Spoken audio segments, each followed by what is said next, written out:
Lahat po tayo magsitayo at basahin po natin ating Bible sa libro ni Hebrews. Hebrews chapter 8, 6 to 10. Hebrews chapter 8, verse 6 down to 10. Palitan ko ang pagbabasa sa Hebrews chapter 8, 6 down to 10. But now hath he obtained a more excellent ministry, by how much also he is the mediator of a better covenant, which was established upon better promises. 7. For if the first covenant had been faultless, then should no place have been sought for the second.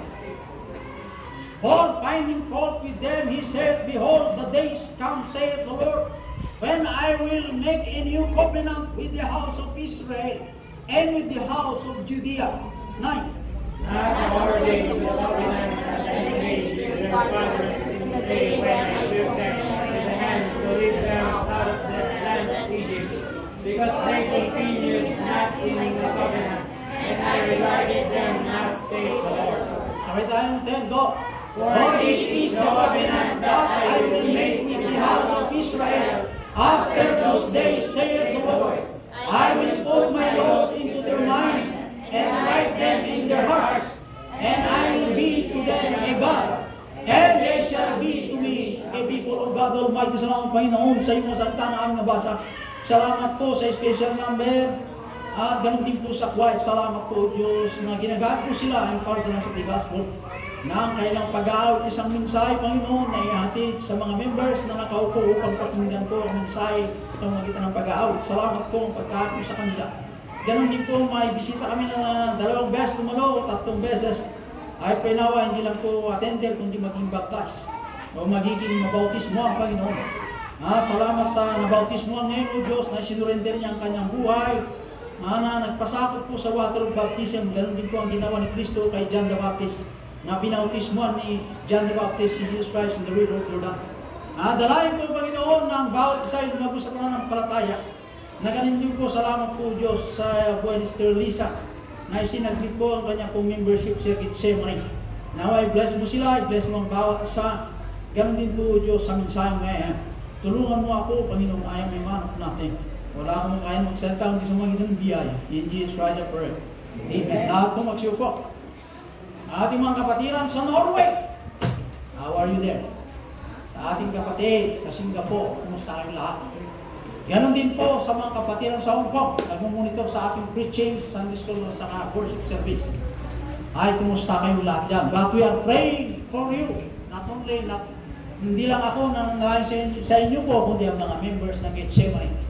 Yung mga baptized last Sunday, I pray na kayo po'y lumago sa pananampalataya. Hindi lang po sila, kundi sa bawat isa. Sa mga barangay salvation, ay nawa kayo po rin po ay lumago sa pananampalataya. Hindi lang po listener, kundi kabahagi po sa Ebanghelyo. At nasaan si Lord siya ako? Hindi ko nakikita siya ako. Ayan. Ito ang pinakamatanda sa atin. 90 years old. Oh. Pero nandiyan. Pwede mo kipagkarera pa yan. Hindi mo kumain sa kanya. Palakas di ba ka dyan? Okay. Salamat. At maganda ngayon natin magkaroon tayo preaching na Ilocano. Ganyan. Ilocano na ito. Maintindihan natin Ilocano kasi meron yung maintindihan ng Tagalog naman. Ilocanoin na lang natin. Okay? Maintindihan mo taga Ilocano? Mati. Hindi kayo etin. Mahal kita. Nalagad yan. Ano yan Tagalog? Sino mo Tagalog dito? Sige, halo-halo na. Ilocano, Tagalog. Bisaya. Dito po sa Hebrews chapter 8 verse 6 down to 13. Binanggit po ng 13, and that he said, a new covenant, he had made the first old. Now that which decayed and wax old is already vanished away. Tingnan niyo po mabuti mga kapatid. Si Apostol Pablo ay pinanganak po sa Tarsos. Hello? Si Apostol Pablo po ay Hudyo o Israelites na ngay pinanganak po sa bayan Yung Tarsus na yon, isang lugar na naging capital city ng Roma. Yung mga taga-Roma. Yung Roma, sinakop nila po ang Israel. Ngayon, ang Israel na ito ay para pong pag-aari po ng taga-Roma. Katulad po sa Pilipinas, sinakop po ng Kastila. Hawak ng Kastila ang Pilipinas noong panahon before yung mga Amerikano pumunta sa atin. Hawak po, where the province, we are under the province of Spain. Lahat ng gusto ng Espanya, pinapailaw sa ating bansa, ng ating hari ay nasa Spain. Kasi nasa colony po tayo. Ganon din pong nangyari sa Tarsus. Ha? Si Apostol Pablo po ay isang magiting na abogado. Bukod sa abogado po yan, mayaman din yan si Paul. Pero ang pangalan niya noon ay Saul. Hindi po Paul. Ngayon, pero si Paul po ay isa sa mga persecutor. Dahil pinanganak po sa Tarsus, ang batas po ng Roma, di paglintigan ni taga-Roma, umiiral po sa bayan po ng Tarsus. Kaya lahat ng mga hindi po taga-Roma, pero sakop po ng Roma yung pong Tarsus, lahat po ng kanilang citizenship ay pwedeng maging Roma. Yan. Ibig sabihin, ang Roma kasi kinikilalang mataas na tao yan. Katulad ng mga Amerikano. Hello. Ang mga Amerikano, sabi po ng mga, ito kasi Saudi Arabia, ayaw nila kung yung mga babae nila nakapalda ay naka-short pant. Hindi po buta ng mula sa Saudi yan, kung naka-short pant ka, hindi po pwede sa Saudi Arabia. Kasi dapat nakapalda ang babae. Pinaparusahan ko ang short pant doon. Pero mayroon pong isang babaeng kapitan ng army. American Army. Naka-short pant. Nagja-jogging po sa maraming mga Arabo. Hindi naman pinaparusahan. Dahil mataas ang pagtingin nila sa mga Amerikano. Amerikano yan, pwede galawin yan. Puti. Ganon din ang pagtingin ng mga Roma noon. Yung mga Israel, ang pagtingin nila sa Roma ay mataas. Bakit mataas? Very powerful na bansa. Napigsang nasyon ni Roma, i-digest po. Mayaman sa pera, mayaman sa nasasakupan, mayaman sila sa lahat. Kaya pagbutbut niyan, tiyamin ng nasyon, iti-digest po. Kaya idinasakop ti Israel, idinasakop ti Roma ti Israel. Yung kapanganakan ba't niya po ni Saul, turing ka ni Saul kayo, may sana Roma, taga-Roma. Kaya, na-convert si Saul, nagiging Paul. Kasi si Saul, napaniday-ili nga, paano ba na? Para i-persecute dagiti Kristiyano. Diyan lugar nga, wala nakakantindi. Si Saul po ay pumunta sa lugar ng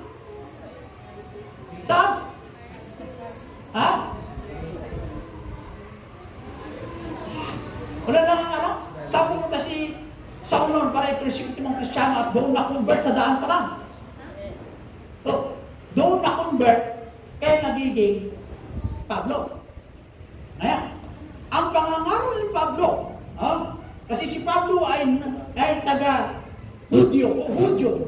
Ang kanya pong bansa ay Israel. Siya po ay Israelites. Pero binigyan ng Roma ng karapatan magiging Roman citizen.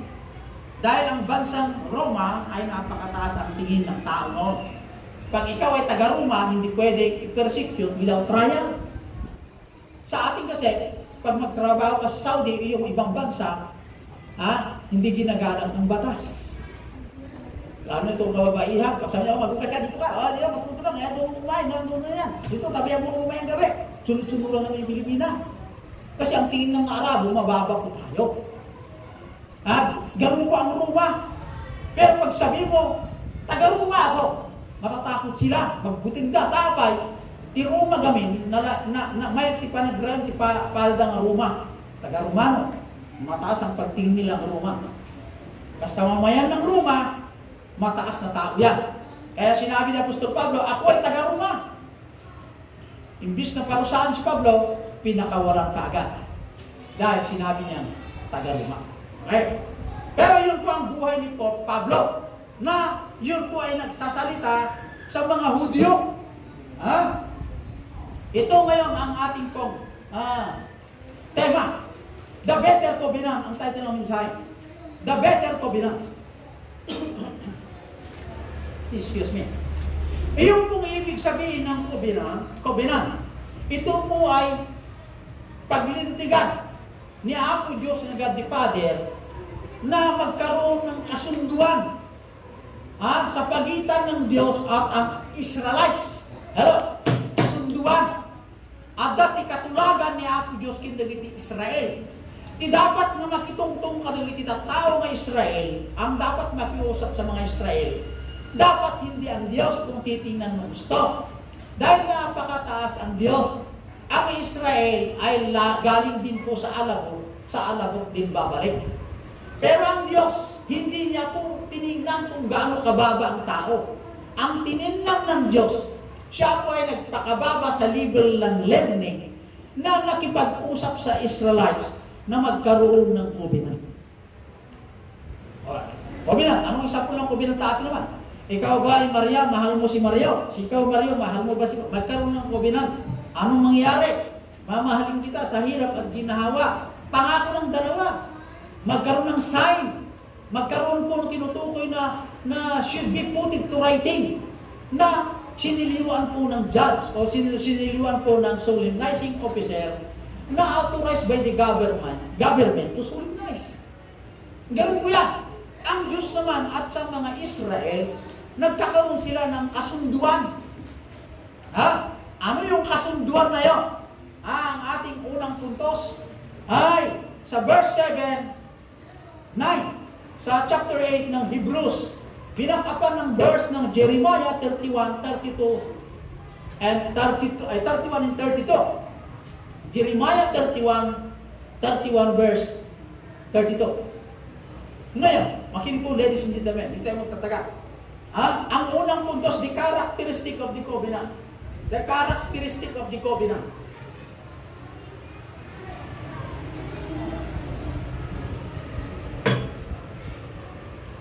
Ang nagamin di kay asawin ti covenant. Ti covenant, kasunduan, katulagan, nga nagpinirmaan ti both parties. Kasi, dili kay asawin ti covenant. The old covenant. The characteristic of the old covenant. Ang nagamin ti covenant. Dili ka di 39 books. The Old Testament is considered a covenant. Yung pong libro ng Old Testament, mula Genesis to Malakay, is considered a covenant. Katulagan between Israel sa Diyos.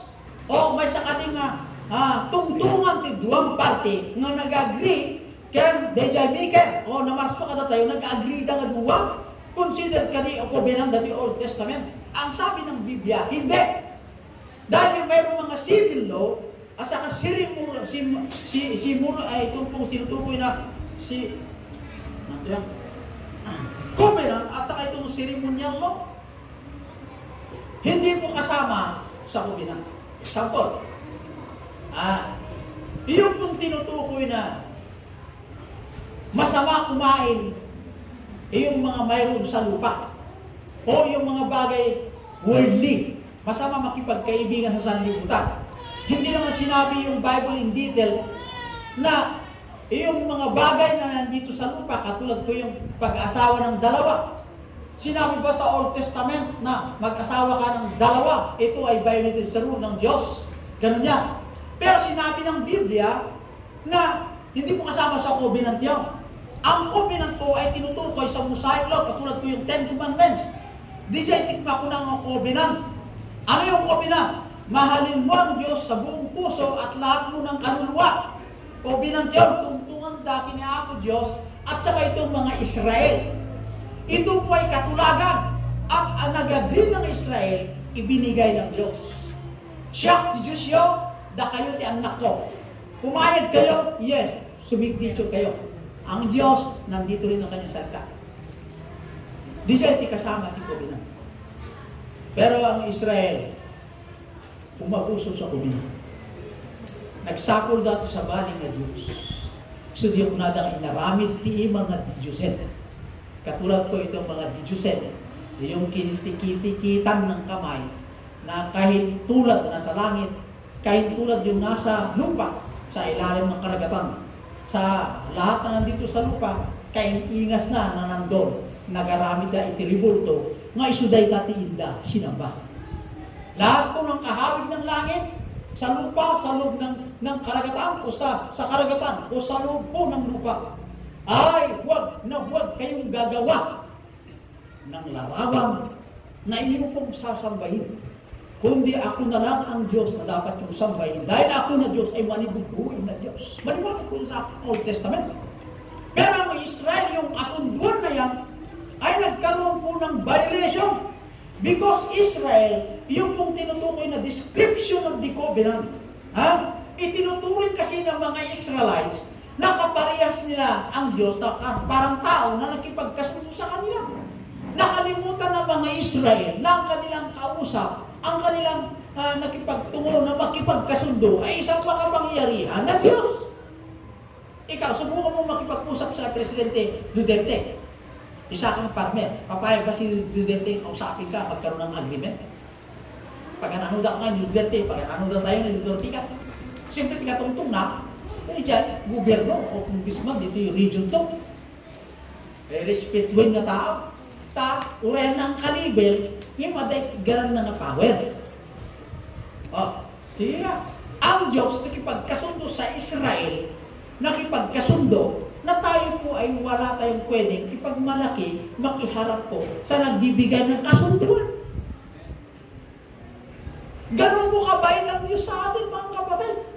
Pero yung nagipagkasundo sa atin, tayo naman ang nag-violate o ang mga Israel, sumuway sa kasunduan. Bakit sila? Dahil po isa, yung covenant of equality. Yung isip ng Diyos, para maintindihan ng mga tao, nakipag-adjust ang Diyos, nagpakababa. Yung kasunduan na pwede nating maintindihan. Hindi po ang lingwahe ng Diyos ang lingwahe ng langit na hindi natin maintindihan kasi ang Diyos, bagay hindi natin kaya abutin ng Diyos. Kung ano ang lingwahe natin sa lupa, yun po ang lingwahe ginamit din ng Diyos upang magkasundo sa Diyos ang tao. Ganun yun eh. Napakataas na ang Diyos. Hindi po malapitan ng Diyos. Napakataas yan. Pero nagpakababa yan upang sa ganon magkaroon ng kasunduan sa Israel na chosen people ng Panginoon Diyos. Bakit po nagkaroon ng better covenant? Mayroon kasi, ang sabi po ng Bible, pag sabi mo yung sa Hebrews, mayroon pong bagong covenant. Amen? The descriptions of the covenant. Yung covenant na nakipagkasundo ang Diyos. Ang mga taong Israel, tinanggap nila willingly in their heart ang covenant na ito.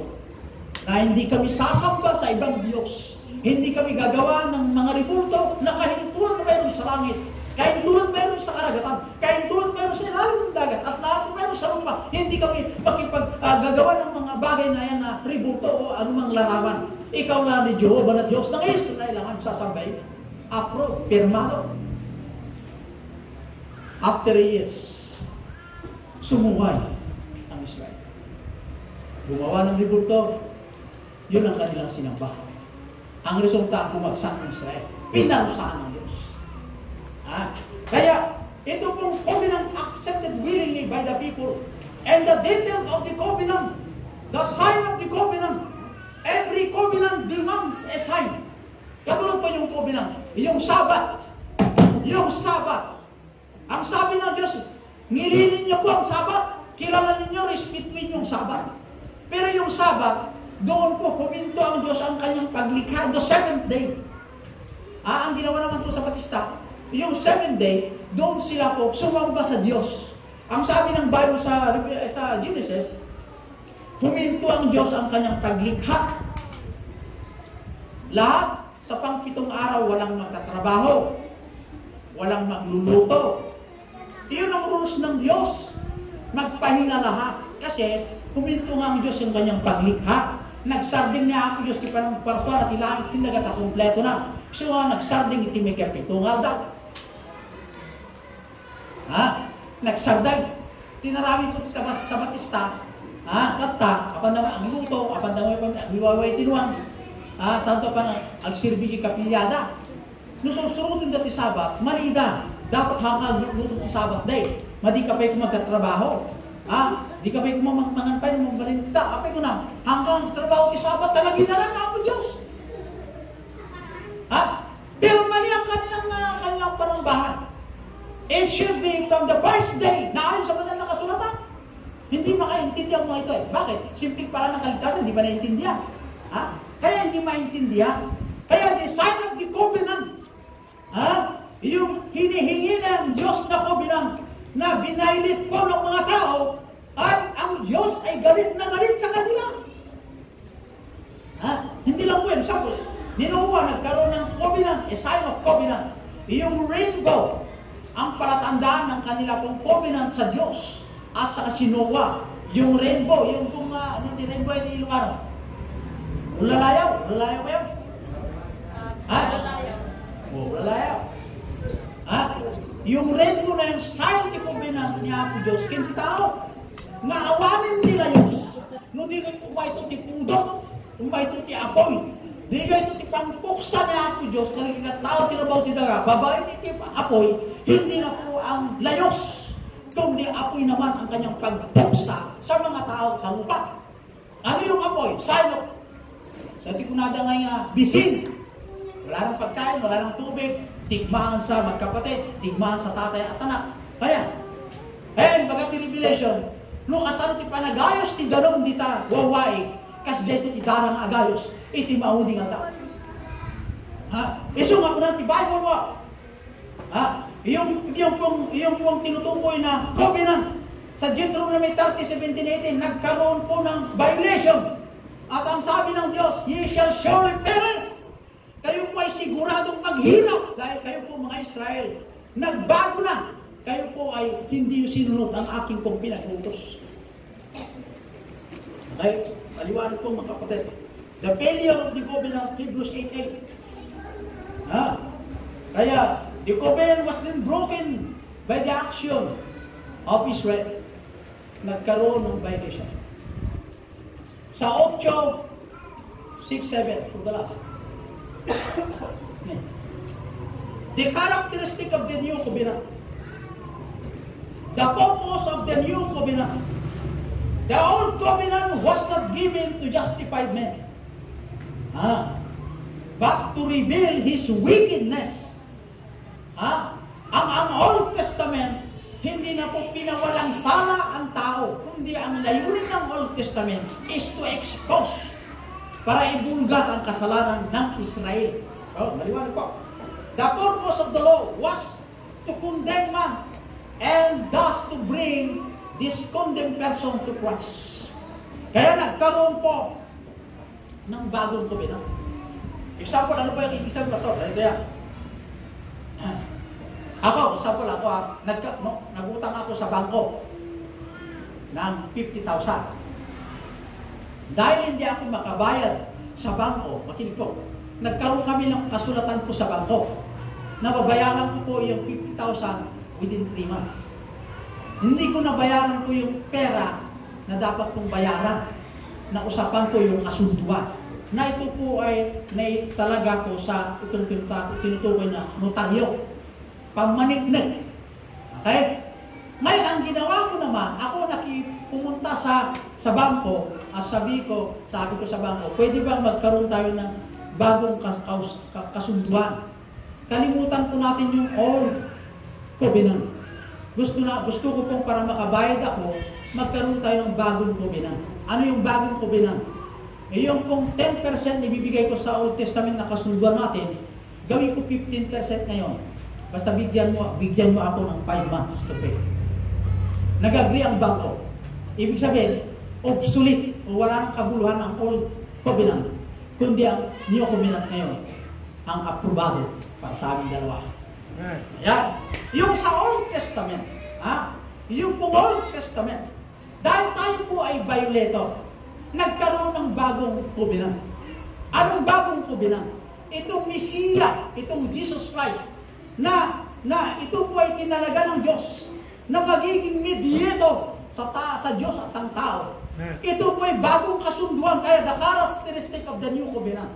ang kasunduan ng Diyos Ama at sa tao ngayon, Israel ka o taga-Russia, taga-Spain ka, anong klase kang tao dito sa lupa? It is for all na covenant po ito. Hindi katulad sa Old Testament. It is between God and the people of Israel. Ngayon ang kasunduan ay panglahatan. Kahit nasa Korea, ikaw ba taga-Korea, taga-Vietnam. Ang kasunduan na ito, the bagong kasunduan, ay for all men. Dahil po mayroong isang mediator na siya na po ang umako, yung kapagpakan ng tao upang sa ganun. Yung Diyos Ama na nasa taas na masyadong mataas hindi natin kayang abutin. Itong Jesus Christ ang nagdala sa atin to meet the standard of God the Father. Amen. Pagpasalamat tayo na tayo po'y mayroong mediator namamagitan. Upang sa ganun ang ating ginawa na hindi natin nagawa sa Old Testament, magagawa natin sa New Testament because there is Christ. Amen. Tapos maglilingkod, pwede kang maglilingkod sa Panginoon. Maglilingkod lang ako pag may oras.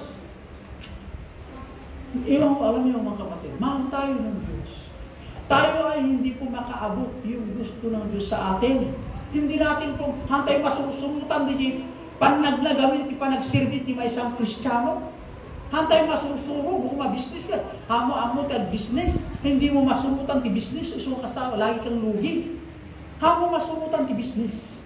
Datayo magmapay kasi tibiyag tayo. Hantay masurutan ti panagbiag ti may isang Kristiyano nga bindisyon niya ako.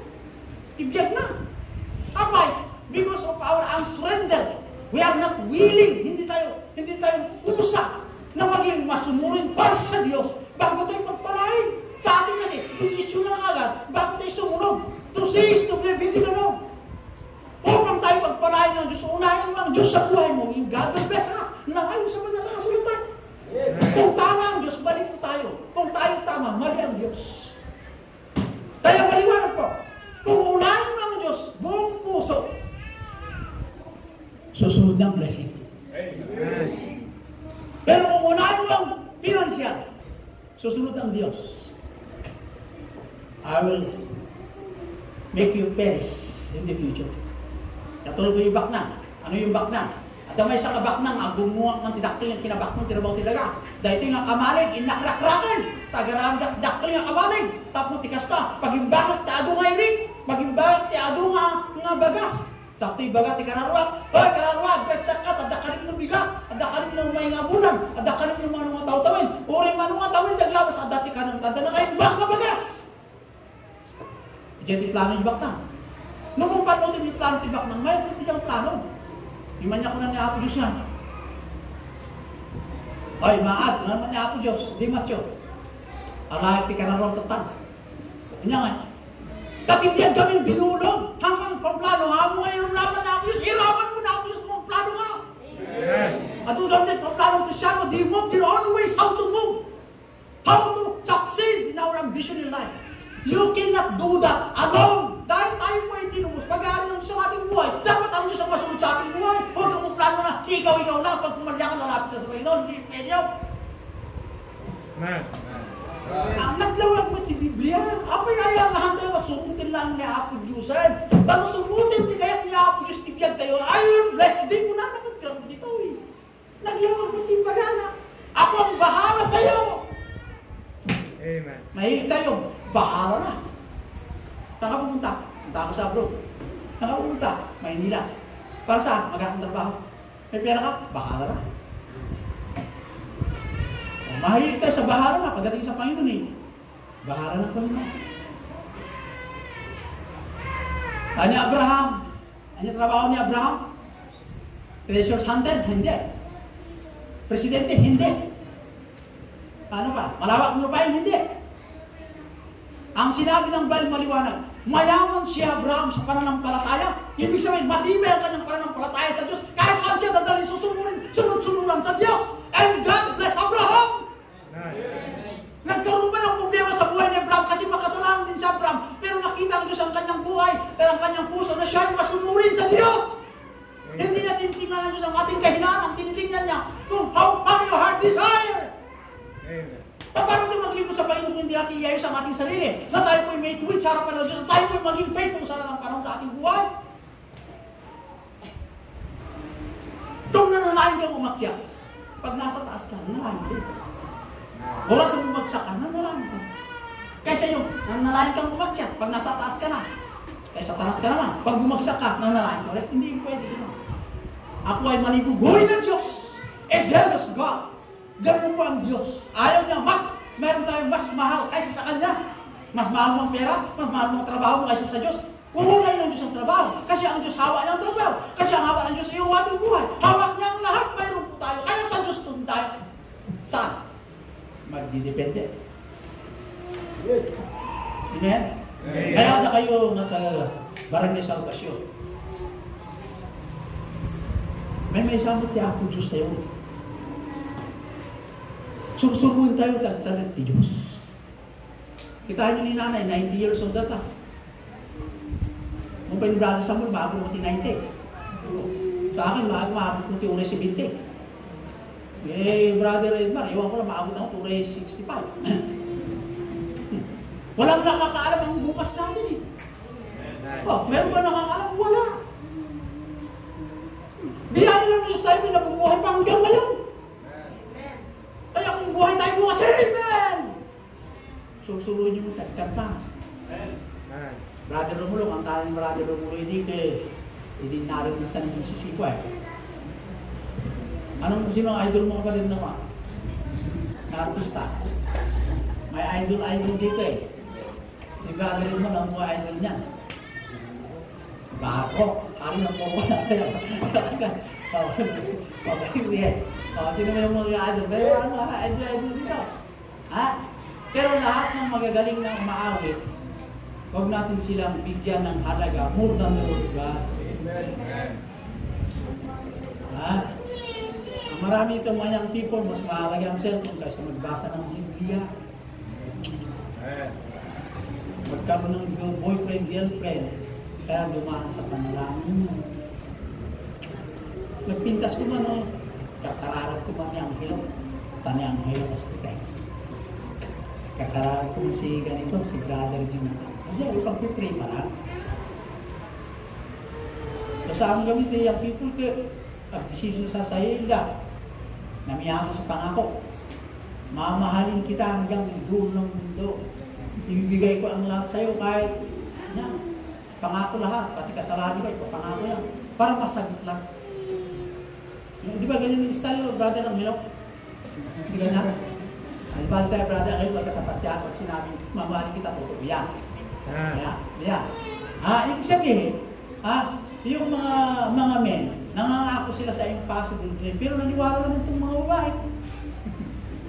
Mga babae, kung sabi pa naman yung babae, samantalang salita ng Diyos, mapahalin kita! Sabi po ng Diyos, hindi pa naniwala. Pag sumulat ang lalaki, mahal pala ako si ganito. Pag ang Diyos ang magmahal, tutuanin ng Diyos. Pag ang tao, delikado pa rin yan. Bakit? Ang tao, pabago-bago. Ang Diyos, hindi nagbabago. I am yesterday, today, and forever, said the Lord. Kung ano ang Diyos ang edad, iso pa rin ang edad hanggang ngayon. Kung anong sinabi, iyon pa rin hanggang ngayon. Eh ang tao, oo ngayon. Bukas, brother, mo. Oo pa rin. Pag nakainom na, hindi na siguro. Alam niyo, I challenge you members. Stay in the line of faith to continue to serve. Bakit? Ang pinaglilingkuran natin, hindi tumatanda ng Diyos. Lumipas pa ng panahon, mawala ang langit at ang lupa. Ang Diyos nanatili pa rin hanggang edad. Ang panahon, nanatili pa rin. Ang oras ang masunurin sa Diyos, hindi ang Diyos ang sumusunod sa oras. Gano'n po kapangyarihan ang Diyos sa ating pinaglilingkuran? Pag pumunta ka sa church, anong oras ka dumating? Sunday school, soul winning procedure tinuturo ko sa inyo at sa kayong assurance. Pag dumating yung punto na ikaw ba ay sure na 100% alam mo yung sasagot mo. Sunday school yan. Kasi hindi alam paano nagsasama tayo. Darating magkaiwalay po tayo. Bakit sa kapupunta, pastor? Ganyan. O sa inyo, ganyan din. Di ba gano'n? Kanya-kanya lang unahan kung hindi natin alam kung sino na una. Pero ako, ayaw ko pa. Una ka na lang, brother Alec. Yan. Ayaw ko basta mauna. O di mo muna ka, Brother Alden. Ganun na yun eh. O ayaw ko, Brother Alden. Sino mauna? Walang gusto mong mauna. Kaya maglingkod tayo sa Panginoon. Amen? Pag walang gustong mauna, ay di maglingkod na tayo sa Panginoon. O di ba, Sister Mercy? O. Ano yung tolay na... Kasi, I challenge you once in a time. Na tayo po, ano bang yung ating tinilagyan? Stay in the realm of faith. Continue to be faithful to serve the Lord. We are not developing how to be faithful to men, but to faithful to Christ. Oh God Almighty, salamat Panginoon sa iyong mga salita. Nadalain ko rin o Panginoon na ang iyong salita na pinagkaloob sa amin. Salamat po sa paalaala na kami po ay nagkaroon po ng bagong kasunduan. Na ito po yung the better covenant na si Kristo, o Diyos ang aming tagapagligtas. Siya po ang mamagitan sa bawat failures po namin. Dahil siya po ang tumubos sa amin na iyon po ang remedyo upang maabot namin ang iyong standard. Thank you God ang iyong pong kabaitan, ang iyong pagpakababa. Salamat po Diyos na nawa ang iyong pong kabaitan at pagpakababa ay may tanim din sa amin, Ama, na kami po ay maglingkod sa inyo na may pagpakababa na hindi po selfish kundi mapagmahal din sa iba na ibahagi ang salita sa mga unsaved loved ones. Dalayan ko rin o Diyos sa bawat isa na sa bawat pag-uwi, sana o Panginoon ay kumilos ka sa kanila safety. Ganon din po Panginoon na hangunin mo sila na pumunta sa altar na kami po ay manalangin magkaisa na ikaw po ang aming pagpasalamatan sa lahat ng panahon. Salamat po Diyos sa mga kapatiran na nagbigay po ng admittance sa nagbigay po ng willingness na sumali po sa church, sa mga baptized, sa Lord of Christ. I challenge you in verse 9, come forward, magkaisa sa aking panalangin dito po sa altar, mga men upstairs, mga women's downstairs. Dahil kulang po tayo sa baba, ay kahit sa upo na po mga kapatid. Yan po ang mga members dito sa harap, tayo po magkaisa sa panalangin. At kung kayo po ay makulangan po sa lugar dito sa harap, at tayo po ay magkaisa sa panalangin. Marami po mga kapatiran na kailangan ng panalangin ng kapatid. Kasi ang panalangin po ay mabisa. Makapangyarihan po ang panalangin. Wala pong hihigit ng mabisa na ating pong kalasan kundi sa magitan ng panalangin. Okay, yung nasa likod, gusto nyo bang isali kayo sa panalangin? Raise the hand. I want to see the hand. Yung nasa likod, gusto nyo bang isali kayo ng panalangin? Taas mo kamay mo. Sa likod.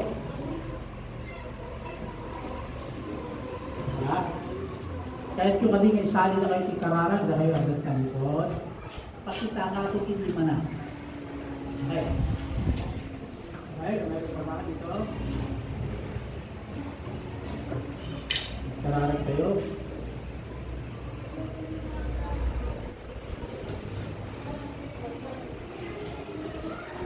Oh, great God, thank you for this wonderful morning again.